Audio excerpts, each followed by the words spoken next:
शिक्षकांच्या मागण्या सोडवण्यासाठी हे सरकार निष्क्रिय.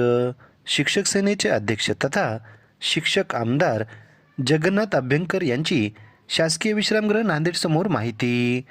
याबाबत सविस्तर वृत्त असे की आज रविवारी शासकीय विश्रामगृह नांदेड येथे महाराष्ट्र राज्य शिक्षक सेना मराठवाडा विभागीय बैठक संपन्न झाली आहे. या बैठकीला शिक्षक सेनेचे अध्यक्ष तथा आमदार जगन्नाथ अभ्यंकर बैठकीनंतर आज रविवारी दुपारी 2:30 वाजताच्या दरम्यान पत्रकारांशी संवाद साधला आहे. चला तर मग जाणून घेऊ काय म्हणाले महाराष्ट्र राज्य शिक्षक सेना महाराष्ट्र अध्यक्ष तथा शिक्षक आमदार जगन्नाथ अभ्यंकर.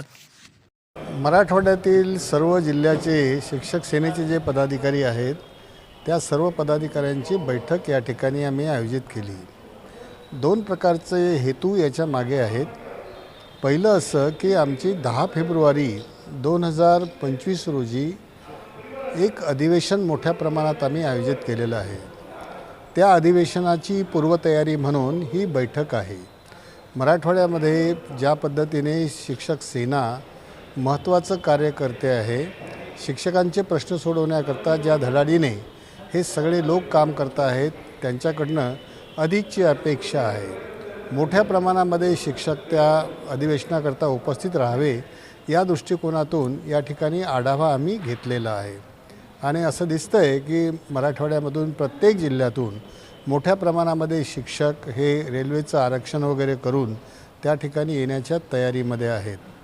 दुसरा भाग असा होता की अनेक प्रश्न आहेत की जे जिल्हा स्तरावर शिक्षणाधिकारी आहेत, उपसंचालकाकडे आहेत, संचालकाकडे अनेक शिक्षकांचे प्रश्न हे प्रलंबित असतात.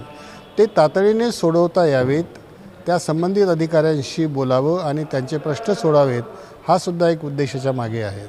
हे दोन्ही उद्देश आजच्या या बैठकीमध्ये सफल होताना मला दिसत आहेत.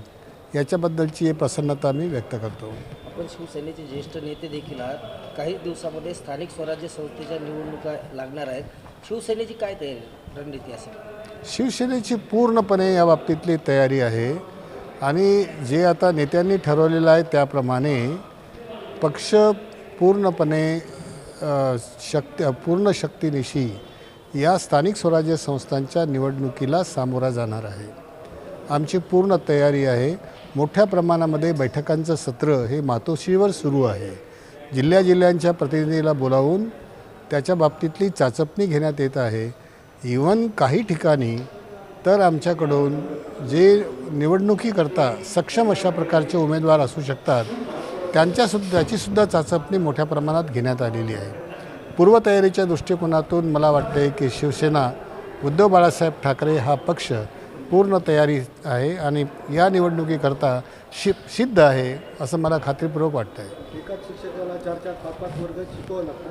शिक्षकांची कमी आहे. सरकार कुठं मागं पडलं असं? सरकारचं हे फार मोठं फेल्युअर आहे. कारण गेल्या 10 ते 12 वर्षापासून शिक्षकांच्या भरतीवर बंदी आलेली आहे आणि ज्या पद्धतीने शिक्षकांचे पदं ठरवल्या जातात ते अत्यंत अन्यायकारक आहे.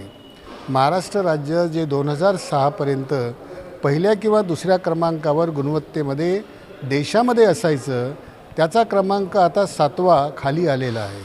त्याचं कारणच हे आहे की शाळांमध्ये शिक्षक, प्रत्येक वर्गाला शिक्षक, विषयाला शिक्षक अशा प्रकारचं धोरण आपण कितीही वेळा सांगितलं असलं तरी प्रत्यक्षामध्ये मात्र शाळांना शिक्षक नाही. ही वस्तुस्थिती आहे. तुमचं जे काही ऑब्झर्वेशन आहे ते ऑब्झर्वेशन बरोबर आहे. अनेक शाळा आम्हीसुद्धा अशा बघितलेल्या आहेत. मुंबईमध्ये आहेत, हे बाहेरच्या भागामध्ये आहेत याच्या बाबतीत तर काही नवल नाही आहे. परंतु मुंबईसारख्या शहरामध्ये ज्या ठिकाणी मुंबईमध्ये महानगरपालिका ही विद्यार्थ्यांवर दरडोई खर्च महाराष्ट्र राज्यापेक्षा कितीतरी जास्त करते आहे, त्या मुंबईमध्ये सुद्धा अशी परिस्थिती आहे की 1 ते 700 वर्ग आहेत, फक्त 2च शिक्षक त्या ठिकाणी सध्या कार्यरत आहेत. अशी परिस्थिती जी निर्माण झालेली आहे त्याला राज्य शासनाचं चुकीचं धोरण हे कारणीभूत आहे.